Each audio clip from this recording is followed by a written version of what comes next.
ద్రాక్షారామం శ్రీ మాణిక్యాంబాదేవి సమేత శ్రీ భీమేశ్వర స్వామి ఆలయం. ఈ ఆలయంలో ఉండే 14 అడుగుల శివలింగం లేత సూర్యకిరణాలు పడి స్ఫటికలింగంగా మనకు కనబడడం ప్రతిదీ క్లియర్గా తెలుసుకుందాం. వీడియో ఎండ్ వరకు చూడండి అండ్ మన ఛానల్ సబ్స్క్రైబ్ చేయండి. అడిగిన కోరికలు తీర్చే అశ్వత్థనారాయణ వృక్షం 12వ శక్తిపీఠమైన మాణిక్యాంబ అమ్మవారు. వీడియో ఎండ్ వరకు చూడండి, లైక్ చేయండి. పంచారామ క్షేత్రాల్లో ఒకటైన ద్రాక్షారామం. ఈ క్షేత్రానికి వచ్చి ఇక్కడ తీర్థప్రసాదాలు స్వీకరించడం అంటే అదృష్టం ఉండాలి. ఇక్కడ స్వయంభుగా వెలిసిన భీమేశ్వరుని శివలింగం 14 అడుగుల పొడవు ఉంటుంది. ఇటువంటి పుణ్యక్షేత్రాన్ని ఖచ్చితంగా ఒక్కసారైనా దర్శించాల్సిందే. ప్రధాన ఆలయానికి తూర్పున అశ్వత్థనారాయణ వృక్షం ఉంటుంది. సంతానం లేని వారు, సమస్యలు ఉన్నవారు ఇక్కడ కోరిక కోరుకుని ఆ కోరిక తీరిన తర్వాత ఇక్కడ కనిపించే శివలింగానికి నీళ్ళాభిషేకం చేసుకుంటారు. శివుడు, విష్ణుమూర్తి కొలువై ఉన్న ఈ వృక్షం అశ్వత్థనారాయణ వృక్షం అని పిలుస్తారు. సంతానం లేని వారు ఈ వృక్షాన్ని దర్శించుకుని నీళ్ళాభిషేకం చేసుకుంటే ఖచ్చితంగా సంతానం కలుగుతుందని ఇక్కడి భక్తుల నమ్మకం. అదేవిధంగా అష్టాదశ శక్తి పీఠాల్లో 12వ శక్తిపీఠం. అష్టాదశ శక్తి పీఠాల్లో ఆంధ్రప్రదేశ్లో మొత్తం 3 ఉన్నాయి. ఒకటి శ్రీశైలంలో బ్రహ్మరాంబ శక్తిపీఠం, అలాగే తూర్పుగోదావరి జిల్లా పిఠాపురం మండలంలో పురుహుతిక అమ్మవారి శక్తిపీఠం. ఈ శక్తిపీఠం 10వది. ద్రాక్షారామంలో మాణిక్యాంబ శక్తిపీఠం, ఇది 12వ శక్తిపీఠం. మన తెలుగు రాష్ట్రాలలో మొత్తం 4 శక్తిపీఠాలు ఉన్నాయి. తెలంగాణలో 1 శక్తిపీఠం ఉంది, అలంపూర్లో గల జోగులాంబ శక్తిపీఠం. ఈ ఆలయం కారణంగా ద్రాక్షారామం ప్రముఖ పుణ్యక్షేత్రంగా ప్రసిద్ధి చెందింది. దక్ష యజ్ఞం కూడా ఇక్కడే జరిగిందని మనకు పురాణాలు చెబుతున్నాయి. దక్ష ప్రజాపతి నివాస స్థలంగా ఏర్పడిన ఈ ప్రాంతం ద్రాక్షారామంగా ఏర్పడింది. కాలక్రమేణా ద్రాక్షారామంగా పిలువబడింది. ఈ ద్రాక్షారామ క్షేత్రాన్ని దక్షిణ కాశీ అని కూడా పిలుస్తారు. ఈ ఆలయం శివ పంచారామాల్లో ఒకటి, 18వ శక్తిపీఠంలో ఒకటి కనుక ఇది శివక్షేత్రంగాను శక్తి క్షేత్రంగాను ప్రసిద్ధి చెందింది. ఈ ప్రాంతంలో శివుని ఉనికి గురించి ఆసక్తికరమైన పురాణం ప్రకారం తారకాసుర వధ సమయంలో తారకాసురుని కంఠంలో ఉన్న శివలింగం 5 ముక్కలుగా విరిగిపోయి ఒక ముక్క ఇక్కడ పడిందని, ఆ తర్వాత దీన్ని ద్రాక్షారామం అనే పేరు వచ్చిందని కథనం. ఇక్కడ ఆలయంలో మెట్ల మార్గం ద్వారా గర్భగుడి పై స్థాయికి చేరుకోవచ్చు. ఇక్కడ భీమేశ్వర స్వామి పై భాగాన్ని చూడవచ్చు. ద్రాక్షారామంలో శివలింగానికి ఒక ప్రత్యేకత ఉంది.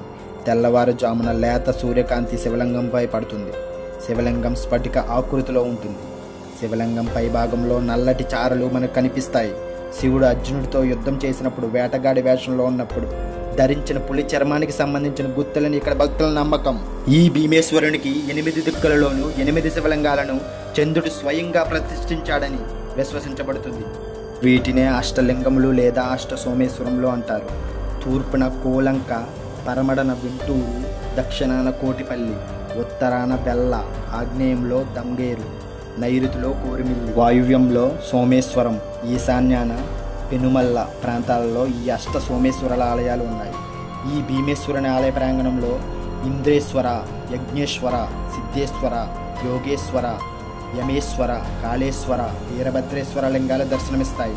ఇంకా తూర్పు, పశ్చిమ, ఉత్తర, దక్షిణ దిశలుగా ఉన్న ఒక్కో గాలిగోపురాన్ని ఒక్కో అమ్మవారు పర్యవేక్షిస్తున్నట్టుగా స్థల పురాణం మనకు వివరిస్తుంది.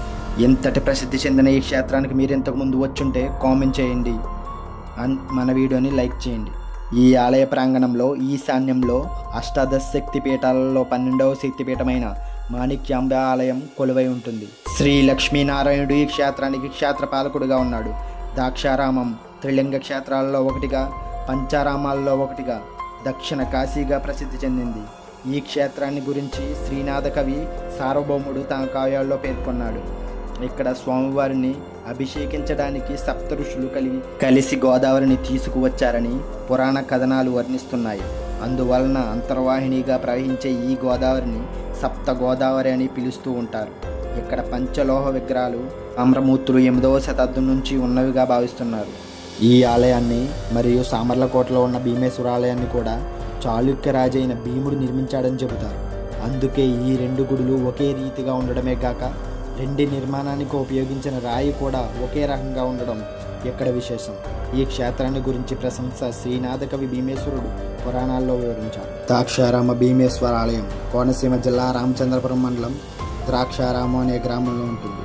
ఈ ఆలయానికి కాకినాడ నుండి 28 కిలోమీటర్ల దూరంలో, రాజమండ్రి నుండి 50 కిలోమీటర్ల దూరంలో, అమలాపురం నుండి 25 కిలోమీటర్ల దూరంలో ఉంటుంది. ఈ ఆలయంలో ప్రతి ఏకాదశి పర్వదినాన ఏకాంత సేవ, పవలింపు సేవ ఉంటుంది. ప్రతి మాస శివరాత్రికి గ్రామోత్సవం ఉంటుంది. ఈ ఆలయానికి కొలను దగ్గరలో కాలభైరవ స్వామి ఆలయం ఉంటుంది. ఈ కాలభైరవ స్వామి ఆలయాన్ని సంతాన కాలభైరవ స్వామి ఆలయం అని కూడా పిలుస్తారు. ఇటువంటి మరిన్ని పుణ్యక్షేత్రాల గురించి, పురాతనమైన దేవాలయాల గురించి మన ఛానల్లో వస్తూనే ఉంటాయి. సబ్స్క్రైబ్ చేయండి అండ్ ఈ వీడియోని లైక్ చేయండి.